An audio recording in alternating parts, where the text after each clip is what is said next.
ஐயா. ஐயா வணக்கம் ஐயா. ஆமணியா? ஐயா, நீங்கள் சந்தேகித்தது சரிதான். உங்களது கணக்கர் கோவில் சிவகாமி ஆண்டரை சந்தித்து நீங்கள் எச்சரிக்கை செய்தது பற்றி கூறினார். அதற்கு அந்த குருக்கள் சிவனடியாருக்கு வாக்கு கொடுத்து விட்டேன், நான் அதை காப்பாற்ற வேண்டும் என்று கூறி இதனால் ஏற்படும் பிரச்சனையிலிருந்து ஈசன் என்னை காத்துக் கொள்வார் என்று கூறிவிட்டார். என்ன அப்படியா சொன்னான்? ஆமாம் ஐயா. அந்த குருக்களுக்கு அவ்வளவு துணிவு வந்து விட்டதா? அவனுக்கு சரியான பாடம் கற்றுக் கொடுக்கும் நேரம் நெருங்கி விட்டது. அதற்கு உங்கள் கணக்கர்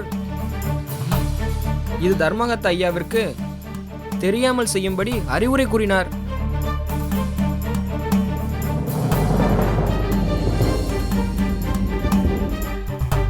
அதுதான் அந்த குருக்களுக்கு அவன் பரிந்து பேசும்போதே தெரிந்து விட்டதே. இப்படி ஏதாவது நடக்கும் என்று நினைத்துதானே உன்னை வேவு பார்க்க அனுப்பினேன்.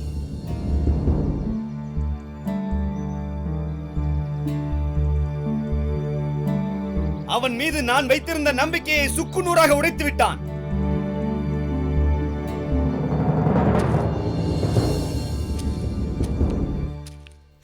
வாருங்கள் கணக்கரே. உங்கள் வருகைக்காகத்தான் காத்திருக்கிறேன். போன காரியம் நல்லபடியாக முடிந்து விட்டதா? ஐயா, தாங்கள் கூறியதை அப்படியே குருக்களிடம் கூறிவிட்டேன். அவரும் அதற்கு ஒப்புக்கொண்டார். என்ன? குருக்கள் ஒப்புக்கொண்டாரா? ஒப்புக்கொள்ள மாட்டார் என்றல்லவா நான் நினைத்தேன். எதை ஒப்புக்கொண்டார்? ஐயா, நான் கூறியவற்றையா அல்லது நீ கூறியவற்றையா?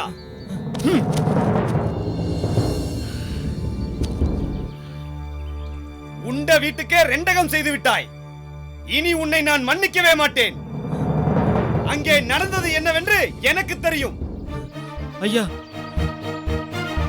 இனி என் கண் முன் நிற்காதே. ஐயா வேண்டாம் ஐயா. எங்கேயாவது ஓடி மறைந்து விடு. ஐயா வேண்டாம் ஐயா. உன்னை மரத்திற்கு உரமாக்கி விடுவேன். ஐயா வேண்டாம் ஐயா, தயவு செய்து என்னை விட்டு விடுங்கள் ஐயா. யாரடா அங்கே? என்னடா வேடிக்கை பார்த்து கொண்டிருக்கிற? அவனை இழுத்து வெளியே தள்ளுங்க. வேண்டாம் ஐயா. ஓட இங்கே இருந்து. தயவு செய்து என்னை விட்டு விடுங்கள் ஐயா.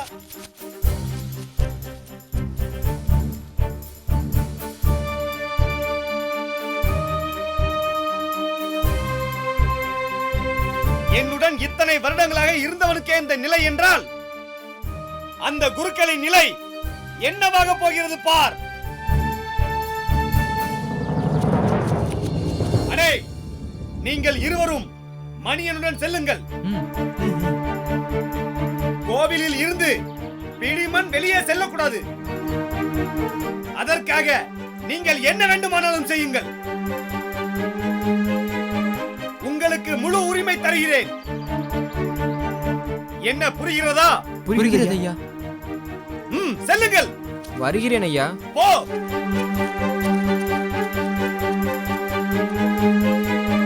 என்ன தைரியம் இந்த குருக்களுக்கு! இத்தனை முறை கூறியும் எச்சரித்தும் என்னை எதிர்த்து பிடிமண்ணை கொடுக்க துணிந்து விட்டானே. இவனுக்கு இன்று கொடுக்க போகும் தண்டனை என்னை எதிர்க்க நினைக்கும் அனைவருக்கும் பாடமாக அமையப் போகிறது.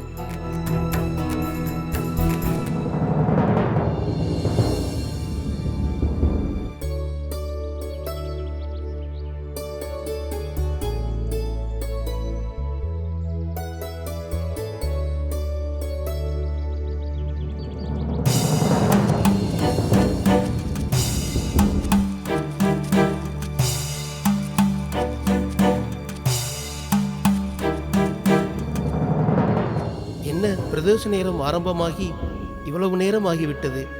இன்னும் சிவனடியாரை காணவில்லையே.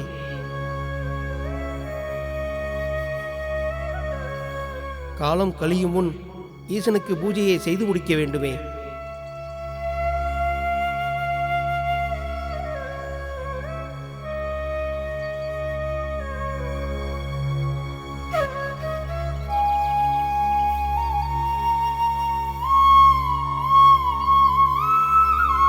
தர்மகர்த்தா ஐயா வேறு பிடிமண் கொடுக்கக்கூடாது என்று எச்சரித்ததாக கணக்கர் ஐயா கூறிவிட்டு சென்றுள்ளார். என்ன சிவனடியாரை காணவில்லை? ஓ, ஒருவேளை மறந்திருப்பாரோ?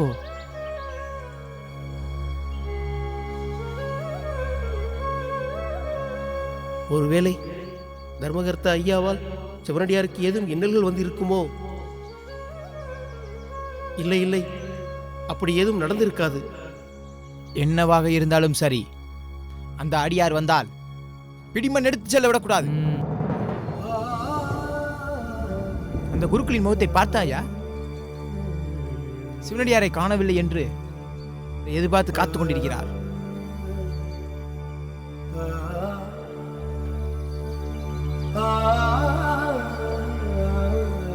ஈசன் காத்தருள்வார்.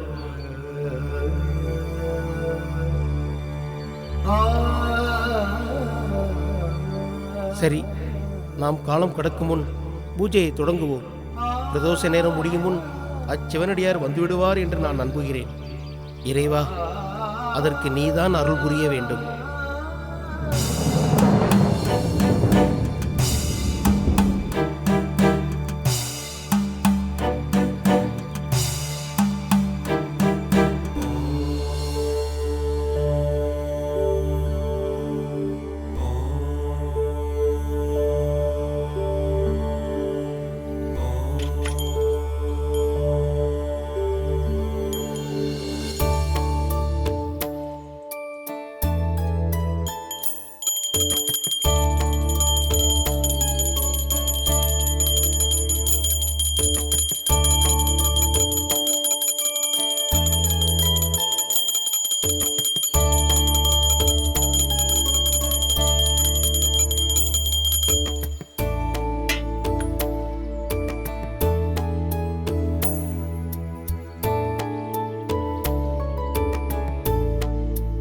ஓம் நம சிவாய.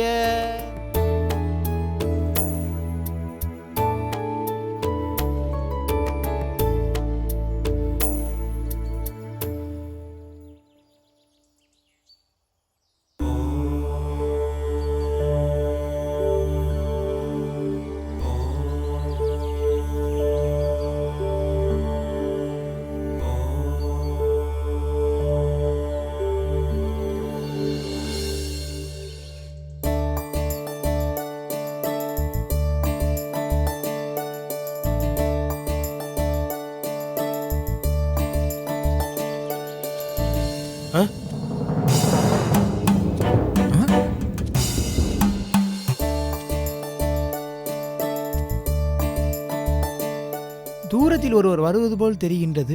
பார்த்தாயா? அட ஆமாம்,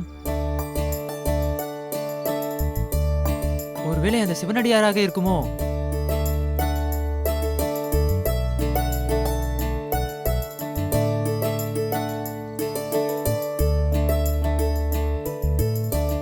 சந்தேகமே இல்லை, அதே சிவனடியார்தான். என்ன நிகழ்கிறது என்று பொறுத்திருந்து பார்ப்போம். வாருங்கள் வாருங்கள். உங்களுக்காகத்தான் காத்திருந்தேன். நல்ல வேளை, பிரதோஷம் முடியும் முன் வந்துவிட்டீர்கள்.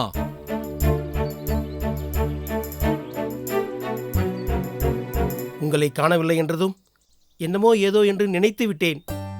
இப்பொழுதுதான் எனக்கு மகிழ்ச்சி. வாருங்கள், உள்ளே செல்வோம். வாருங்கள் வாருங்கள்.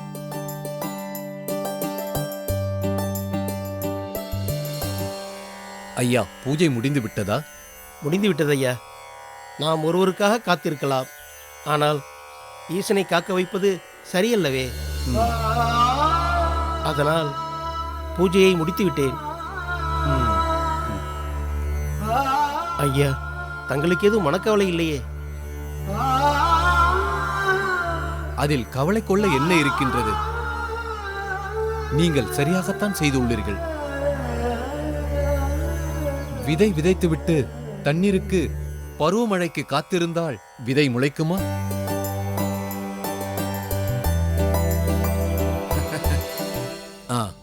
நான் கேட்ட பிடிமன் இதோ ஒரு நிமிடம் ஐயா.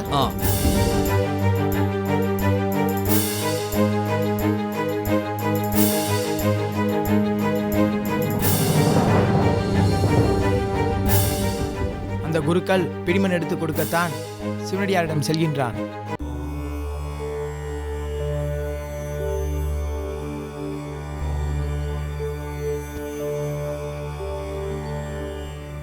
குருக்களே,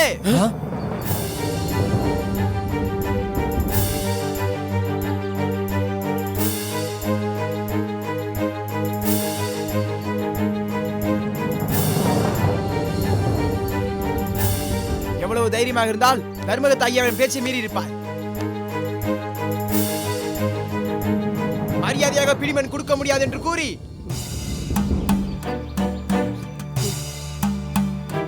இவரை அனுப்பிவிடு. இல்லை என்றால் கூற மாட்டாயா?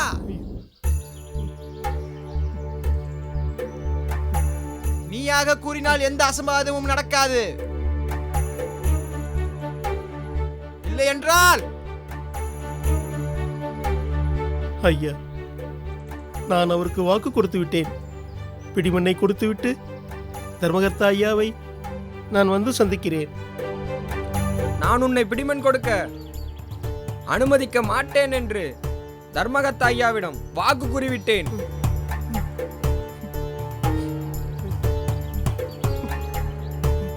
நீ கொடுத்த வாக்கை உன்னால் காப்பாற்ற இயலாது. நான் கொடுத்த வாக்கை காப்பாற்றுவேன்.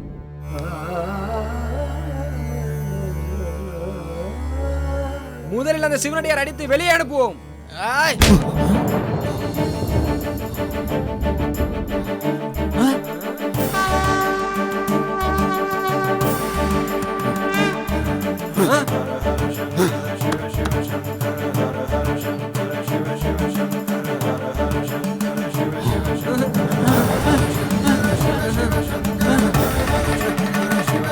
ஓம் நம சிவாய.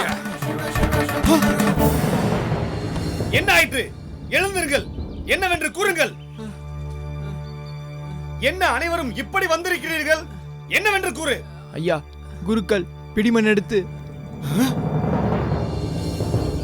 சிவனடியாரிடம் கொடுக்கும்போது நாங்கள் அதை தடுத்தோம். பின்பு தாமதிக்காமல் கூறு. அதை அவர் மீற முயன்றார். அதன் காரணமாக அவரை தாக்க நேர்ந்திட்டது.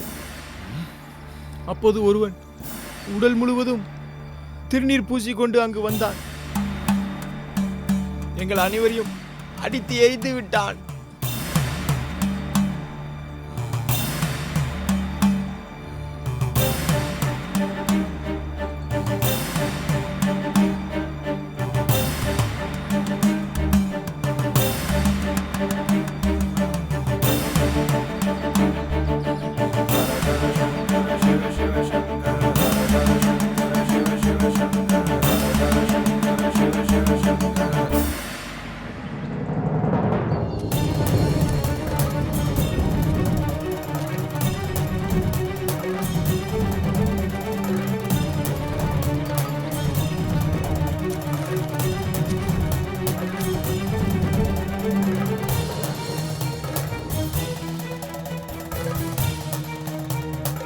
யாரடா அவன்? என்னுடைய ஆட்களை அடிக்கும் அளவுக்கு தைரியமுடையவனா? அவன் பெயர் எரிபத்தராம். சிவனடியாருக்கு சிறிய தவறு கூட நிகழாமல் பார்த்து கொள்வானாம். நீங்கள் மூவர் சென்று இருந்தீர்களே, அவனை உங்களால் அடிக்க முடியவில்லையா? நீங்கள் நினைப்பது போல அவன் ஒன்றும் சாமானியன் அல்ல. மிகவும் கொடூரமானவன். ஐயா, நீங்கள் அவனை நேரில் பார்த்தால் இவ்வாறு பேச மாட்டீர்கள். அவ்வளவு உக்கிரமானவனா? ஆமையா. ஐயா, நம் ஊர் எல்லையில் அமைந்திருக்கும் கிழக்கோயில் உள்ள கொடிய மிருகத்தை தனி ஆளாக சமாளித்து ஒருவர் கொன்றார் என்று கூறினார்களே, ஆமாம், அவர்தான் ஐயா நேற்று கோவில் வந்து எங்களையும் அடித்தார். ஓ, அவனா? இப்படி ஒருவன் நடுவில் இருக்கும்போது நாம் எப்படி ஐயா அந்த குருக்களை பழி தீர்ப்பது?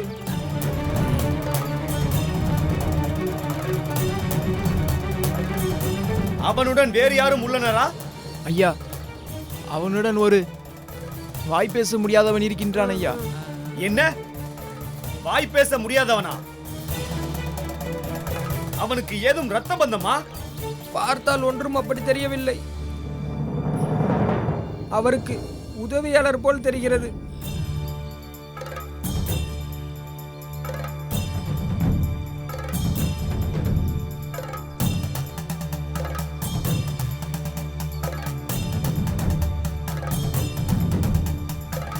ஐயா, என்னவானது?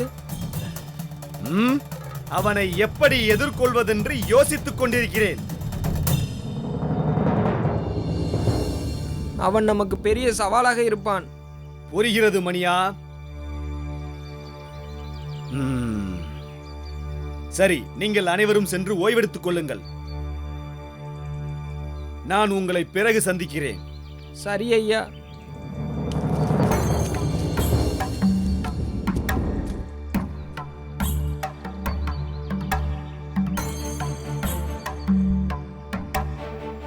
இவனை நாம் வேறு வழியாகத்தான் கையாள வேண்டும். அதில் ஏதும் தவறு ஏற்பட்டால் நம் உயிருக்கே பங்கம் வந்துவிடும் போல. இப்பொழுது என்ன செய்வது? அவனை காக்க ஒருவன் இருக்கிறான் என்று அந்த குருக்களுக்கு இப்பொழுது மிகவும் சந்தோஷமாக இருக்கும். இதற்கெல்லாம் காரணமான அந்த எரிபத்தர் கண்டிப்பாக பதில் சொல்லியே ஆக வேண்டும். இவர்களின் கொட்டம் எத்தனை நாளைக்கென்று நானும் பார்க்கத்தானே போகிறேன். நான் யார் என்று முழுமையாக தெரியாமல் என்னிடமே ஆட்டம் போடுகிறார்கள். இவர்களின் ஆட்டத்தை அடக்காமல் விடமாட்டேன். என்னை எதிர்த்தால் என்ன ஆகும் என்று இவர்களுக்கு தெரிய வேண்டும். இது மற்றவர்களுக்கும் ஒரு பாடமாக அமையட்டும். விரைவில் இதற்கு நான் ஒரு முடிவு கட்டுகிறேன்.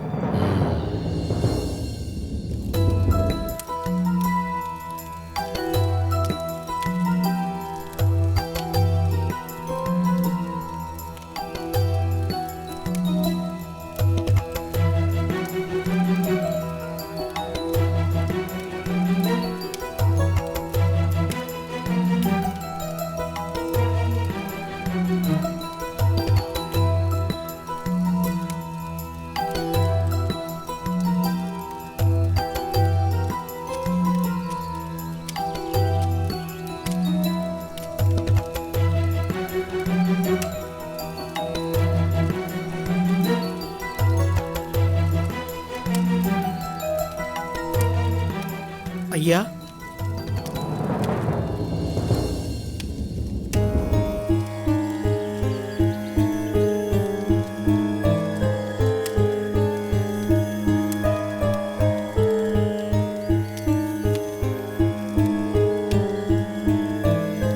ஐயா,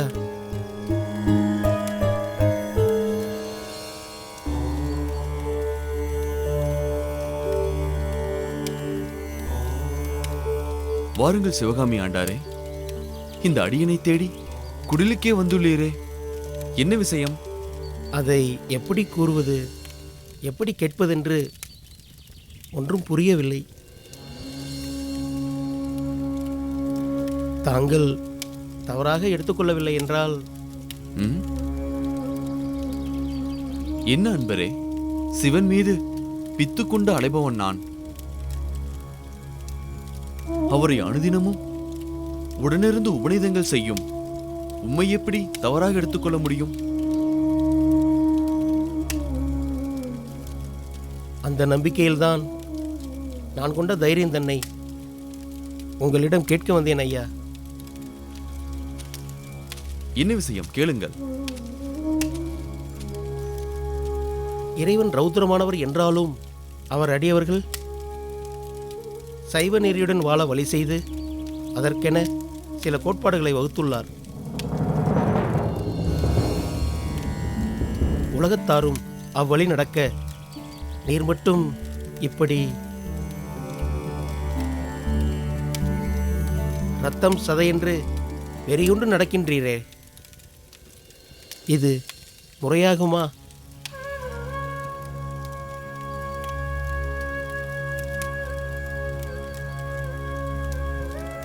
நீங்கள் செய்யும் இச்செயல் சிவனுக்கான தொண்டு என்கிறீர்கள்.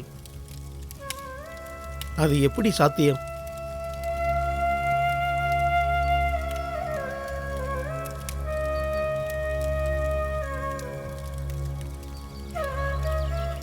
வயலுக்கு இயற்கையாய் இடும் உரம் நச்சுத்தன்மை வாய்ந்ததல்லவா? ஆம். அப்படி இருந்தும் அதை ஏன் பயிருக்கு இடுகின்றனர்? பயிரில் படர்ந்திருக்கும் வயலை அழிக்க நினைக்கும் பூச்சிகளை அழிக்கத்தான், வயல் வளம் பெறத்தான். அப்படி வயல் வளம் பெற நினைப்பது தவறாகுமா? ஆகாது. பிறகு நான் செய்வது எப்படி குற்றமாகும்?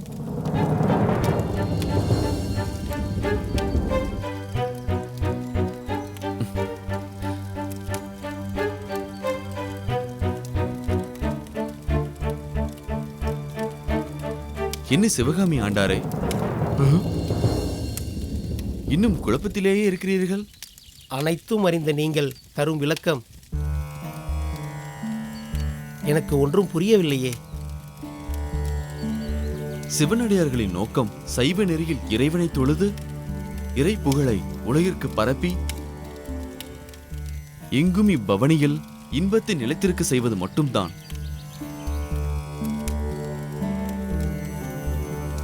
அதை தாண்டி அவர்கள் தனக்காக எந்த இன்பத்தையும் தேடிக் கொள்வதில்லை, எதன் மீதும் நாட்டம் கொண்டதும் இல்லை.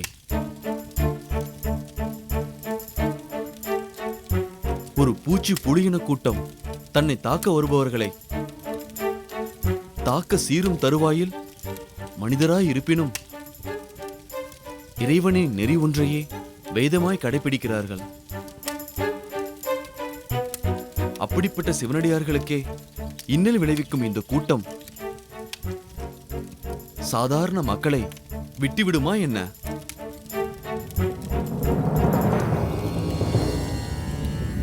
விடாதுதான். தன் அதிகாரம் என்னும் கோர பல் கொண்டு அவர்களை குத்தி கிழித்து எரிந்து விடாதா? ஆமாம். அதனை தடுக்கவே இம்முடிவு.